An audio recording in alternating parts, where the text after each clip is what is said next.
Ipinagbubunyi ng grupong Kadamay ang utos ng Pangulo na ipamigay na ang mga inokupan nilang pabahay ng gobyerno. Saksi live si Trisha Zafra. Trisha?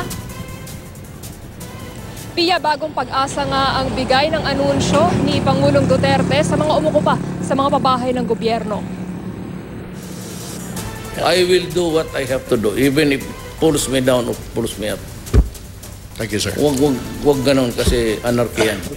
3 linggo matapos tawaging anarkiya ang sapilitang pag-ukupa ng mga miyembro ng Kadamay sa mga pabahay ng gobyerno sa Bulacan para sa mga sundalo at pulis, nagdesisyon na ang Pangulo. I will ask you, soldiers and the policemen, bitawan na lang ninyo yan. Ibigay na lang natin sa kanila. Total mahirap sila. Ibibigay na lang daw ang mga unit sa mga miyembro ng grupong Kadamay na umukupa sa mga ito. Huwag na lang natin guluhin yung mga tao dyan kasi lumalaban eh. And their only sin is just really mahirap rin sila kagaya natin.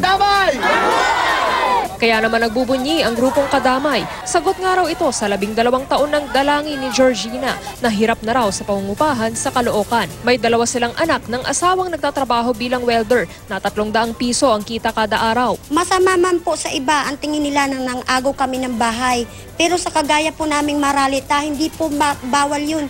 Hindi po masama yun, ma'am. Karapat dapat lamang po na mapasa amin ito gawa ng pera naman po ito ng bayan.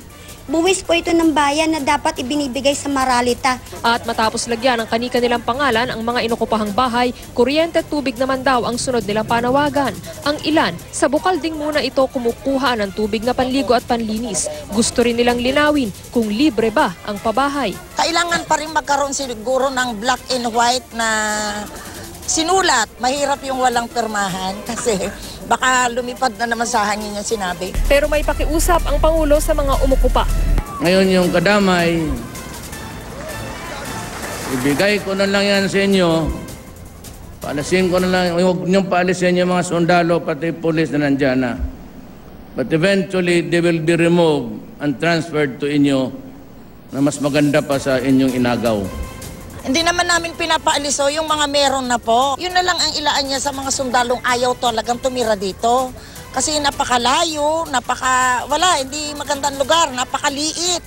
Pero paano ang mga sundalo at pulis na nagproseso na ng requirement para sa kanilang pabahay na ang iba ay fully paid na? Sabi ng Pangulo sa 120 anibersaryo ng Philippine Army. I promised you, I will look for another land nearby or adjacent or maybe contiguous to that area there.